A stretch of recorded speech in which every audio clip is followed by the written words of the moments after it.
Hello बच्चों, कैसे हैं आप? और बताइए, कैसा रहा आपका क्लास सेशन? क्लियर हुआ? हमने क्या पढ़ा था क्लास के अंदर? हमने पढ़ा था क्लास के अंदर क्लास का declaration way. Each and every class is inherited by the object class. And क्या था हम लोगों का? बाय डिफॉल्ट पैकेज कौन सा इंपोर्ट होता है? Import Java dot lang. हाँ, इंपोर्ट जावा डॉट लैंग, ये पैकेज हमारा इंपोर्ट होता है। Each and every class is inherited by the object class. And object class के कितने मेथड होते हैं? भूल गए, याद ही नहीं करा, नोट डाउन नहीं करा। ऑब्जेक्ट क्लास के 3 मेथड थे हमारे, equals, to string and hash code. ये तीनों मेथड अभी हमारे डिस्कस करने के लिए रह रहे हैं। ठीक, तो अभी हम आज जो डिक्लेयर करेंगे वो करेंगे, डिस्कस करेंगे, वो हम डिस्कस करेंगे आपका, आज हम डिस्कस करेंगे टाइप ऑफ वेरिएबल्स। आज हम डिस्कस करेंगे टाइप ऑफ वेरिएबल्स।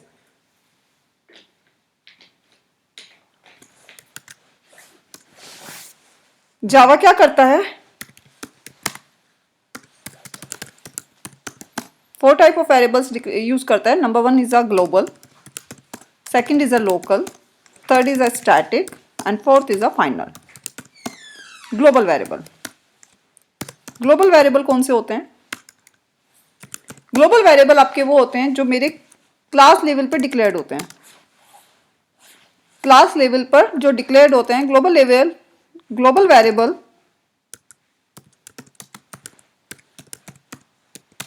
जो क्लास लेवल पर डिक्लेयर्ड होते हैं, declare at the class level is called global variable. तो declare at the class level is called the global variable. Global variable का example, suppose मैंने क्लास डिक्लेयर करी A और उसके अंदर एक वेरिएबल डिक्लेयर किया, that is a int i, that is a global variable. अगर किसी को नहीं आता है या भूल गया है या कोई बात है, क्लास वेरिएबल डिक्लेरेशन कैसे होता है? डिक्लेरेशन वे क्या है? जैसे मैंने क्लास डिक्लेरेशन वे बताया था, इसी तरीके से है वेरिएबल डिक्लेरेशन वे। एक्सेस स्पेसिफायर, फिर उसके बाद आपका जाता है डेटा टाइप, फिर उसके बाद जाता है आपका वेरिएबल नेम और उसके बाद इनिशियलाइजेशन वैल्यूज। तो that is a variable declaration way. तो मैंने यहाँ पे क्या करा? इंट आई, मैंने यहाँ कोई भी डेटा एक्सेस स्पेसिफायर नहीं दिया। इट मींस ये बाय डिफॉल्ट क्या है? क्या है बाय डिफॉल्ट? डिफॉल्ट। यहाँ पब्लिक नहीं है, पब्लिक नहीं कहोगे इसको, अगर पब्लिक बोलोगे तो आंसर आपका क्या होगा? गलत। बाय डिफॉल्ट एक्सेस स्पेसिफायर क्या है? डिफॉल्ट, चाहे वो आपका क्लास का हो चाहे ग्लोबल वेरिएबल का हो। नोट डाउन, मैं बोल रही हूं ग्लोबल वेरिएबल, ग्लोबल वेरिएबल का हो वहां पर क्या होगा? वो होगा बाय डिफॉल्ट डिफॉल्ट। ठीक, that is a global variable. चलो एक क्वेश्चन करते हैं। मैंने एक वेरिएबल डिक्लेयर किया इंट आई और मेथड बनाया void desp।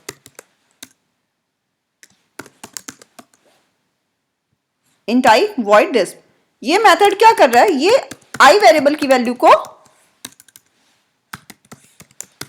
प्रिंट कर रहा है। System dot out dot println, और ब्रैकेट में क्या चला गया मेरा? I variable. आई वेरिएबल गया तो इसने क्या प्रिंट करा? आई वेरिएबल की वैल्यू को। हम इस मेथड को कैसे कॉल करेंगे? ये नॉन स्टैटिक है और मैं स्टैटिक मेथड के अंदर कॉल कर रही हूं। दैट टाइम पे I have to create an object, session 1 class का ऑब्जेक्ट बनाया मैंने C equals to new session 1 class और C dot disp, C dot disp. तो what will be the output? Output is a 0। Defaulted value जो भी होती है global variable की वो क्या होती है? 0। अब इसी वेरिएबल को सपोज करो, नोट कर लिया आप लोगों ने ये सब? इसी वेरिएबल को सपोज करो मैंने यहां पे गई और मैंने यहां पे जाके पेस्ट कर दिया, तो अब क्या होगा? आंसर अभी भी क्या होगा, 0। पर यहां पे तो आपको दिखाई दे रहा है कि ये तो आईडी है मैम, यहां पे तो एरर दिखाई दे रही है, 0 तो नहीं है। बिल्कुल, यहां आंसर क्या होगा, कंपाइलेशन एरर। रीजन, अब एक दो पॉइंट को नोट करो।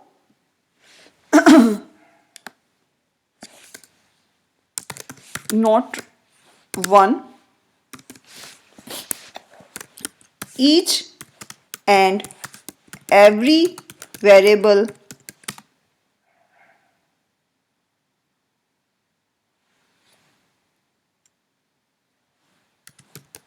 must be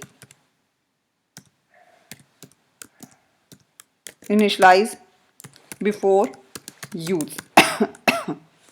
ठीक, सेकंड नोट करो, at least one constructor should be in your program। ठीक, if, चलो अभी इतना ही रखो, at least one constructor should be in your program. ठीक है, और each and every variable must be initialise before use. अगर मैं ये वर्ड बोल रही हूं तो ये यहां पर भी इनिशियलाइज नहीं था और यहां पर भी इनिशियलाइज नहीं है, यहां पर एरर दे नहीं रहा था और यहां पर आकर एरर दे रहा है। इट मींस ये एक और पॉइंट नोट करना इसमें, in a pure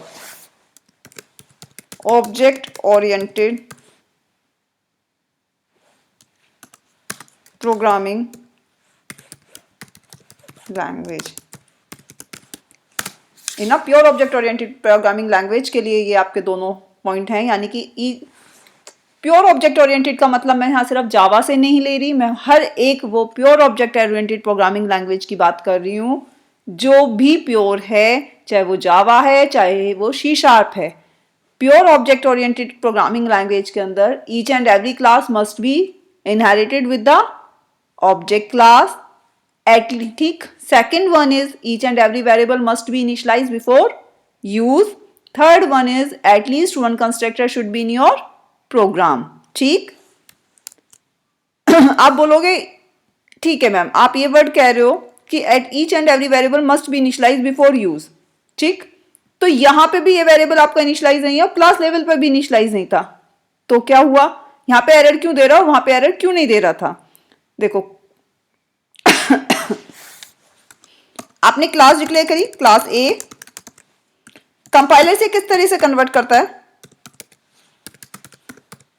convert this code किस तरीके से, क्लास ए एक्सटेंड्स, ये तो मैंने कल बता ही दिया था आपको, एक्सटेंड्स ऑब्जेक्ट, और यहां पे क्या होगा, at least one constructor should be in your program. ठीक, constructor, question arises what is constructor.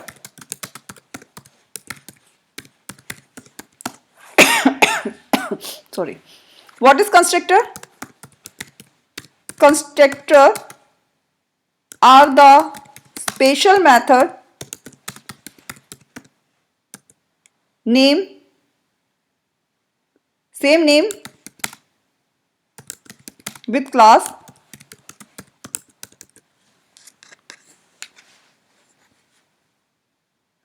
ठीक, and without return there is and no return value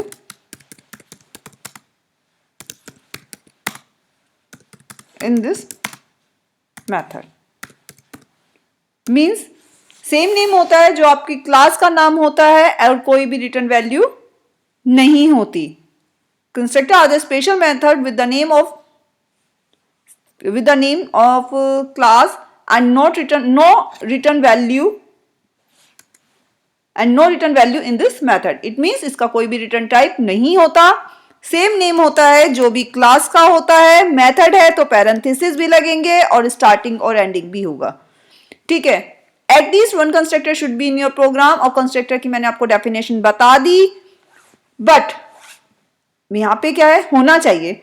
अगर हमने नहीं लिखा तो क्या हुआ, अगर हमने नहीं लिखा इन दैट केस, क्योंकि प्योर ऑब्जेक्ट ओरिएंटेड का रूल है कि ये होना चाहिए, अगर नहीं है तो if there is a no constructor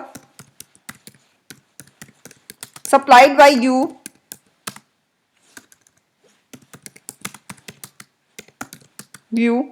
at that time, compiler add a default constructor, add a default constructor। ठीक है, तो मैंने इसीलिए कहा कि आपके इस कोड को किस तरह से कन्वर्ट करेगा दिस में, यानी कि डिफॉल्ट कंस्ट्रक्टर हो गया। और डिफॉल्ट कंस्ट्रक्टर का काम क्या होता है? Default constructor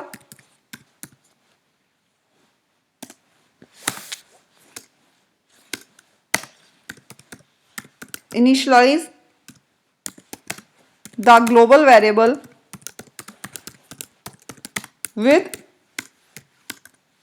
defaulted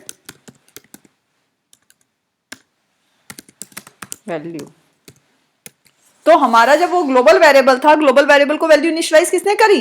before use, क्योंकि जब हमने कंपाइल करा तभी उसने कंस्ट्रक्टर ऐड कर दिया, और कंस्ट्रक्टर ने उसी टाइम पे क्या वैल्यू इनिशियलाइज कर दी उसके अंदर? 0। तो हमारा एरर क्यों नहीं आया? क्योंकि वो वेरिएबल तो अनइनिशियलाइज नहीं रहा, उसको तो इनिशियलाइज कर दिया। कंस्ट्रक्टर सिर्फ किसके अंदर इनिशियलाइज करता है? ग्लोबल वेरिएबल के अंदर, लोकल वेरिएबल के अंदर नहीं करता। It means each and every variable must be initialise before use. मेरी सही है। क्लास लेवल पे किसने डिक्लेयर करा उसके अंदर वैल्यू इनिशियलाइज करी? कंस्ट्रक्टर ने, और लोकल वेरिएबल के अंदर वो इनिशियलाइज नहीं करेगा, दैट्स व्हाई उसने क्या दे दी? आपकी एरर। ठीक, एक और पॉइंट नोट करो।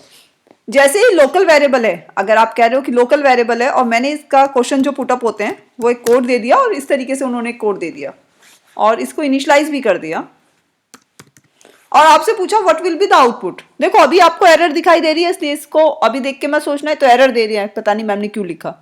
चलो मैं आपसे पूछ लेती हूँ एरर भी क्यों दे रहा है। देखो लोकल वेरिएबल जो है उनका क्या वो होता है?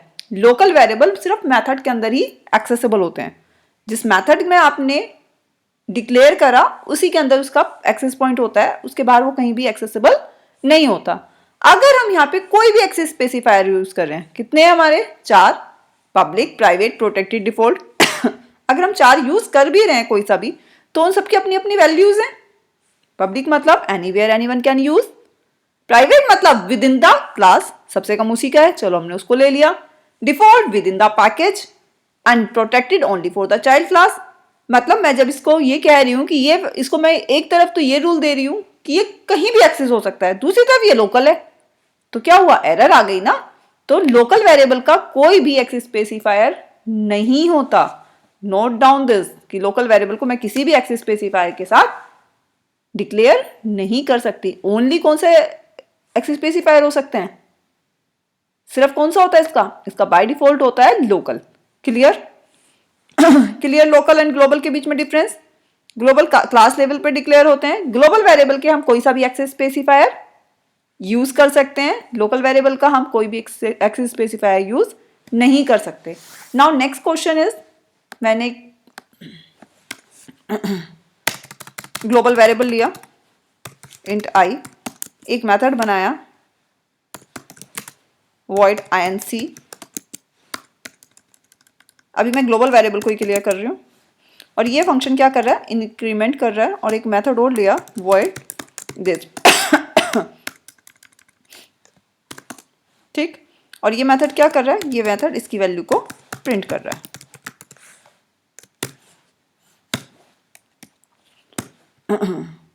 जैसे आप टीवी लेते हो, टीवी का रिमोट लेते हो, वॉल्यूम इंक्रीज करते हो, 1 प्रेस करते हो तो 1 वॉल्यूम इंक्रीज होती है, 2 प्रेस करते हो तो 2 वैल्यू इंक्रीज होती है। ठीक है, और डिस्प्ले कहाँ होती है? आपके साउंड पे। तो उसी तरीके से क्या है, मैंने एक फंक्शन लिया इंक्रीमेंट, एक फंक्शन लिया डिस, और वो फंक्शन क्या कर रहा है? उस वेरिएबल की वैल्यू को प्रिंट कर रहा है। अब मैंने यहाँ पे 2 ऑब्जेक्ट लिए, सेशन 1 का एक ऑब्जेक्ट लिया दिस वन, और एक ऑब्जेक्ट लिया दिस वन C1 के नाम से। ठीक, और मैंने यहां पे कहा आपसे C.disk sorry C dot I N C, फिर से मैंने सी से दोबारा I N C function declare करा क्योंकि एक एक वैल्यू को इंक्रीमेंट कर रहा है। सी डॉट डिस्प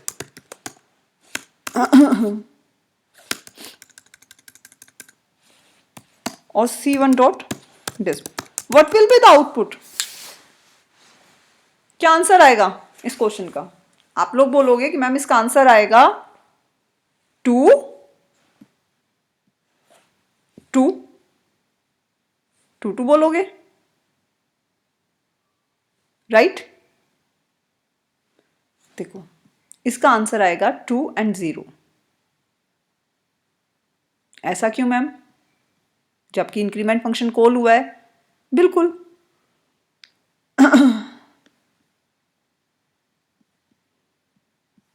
ऐसा क्यों, इसका मैं आपको एग्जाम्पल देती हूँ। अभी मैं आपको एक एग्जाम्पल दे रही थी टीवी की रिमोट का, ठीक है?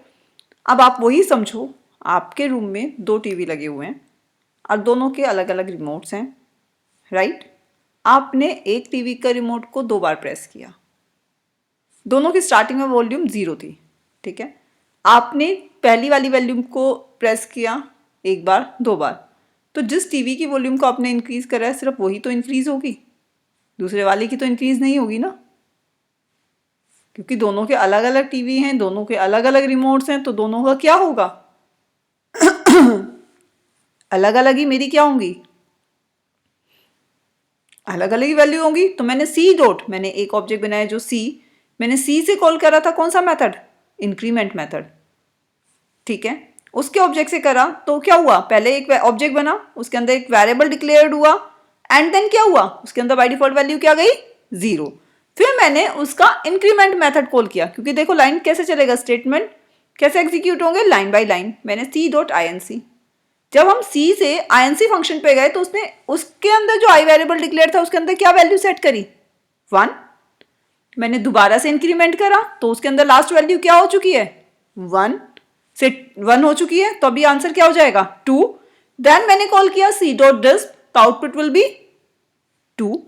मैंने कॉल किया C1 डॉट डिस्प, C1 जो ऑब्जेक्ट है उसके अंदर जो आई वेरिएबल है उसकी तो अलग वैल्यूज है ना, क्या वैल्यू है बाय डिफॉल्ट? 0, तो आउटपुट इज अ 0। क्लियर? या चलो एक और दूसरा एग्जांपल लेते हैं। आप सभी लोगों एग्जाम देते हो, जब हम एग्जाम नहीं देते, अब मेरा कोई भी एक सॉफ्टवेयर है वो सॉफ्टवेयर ऐसा है कि सबकी बाय डिफॉल्ट वैल्यू क्या होती है एग्जाम नहीं दिया अगर आपने? 0। बिल्कुल। तो यहां पे भी मानो कि सेशन एक क्लास है, कितने ऑब्जेक्ट हो गए? 2।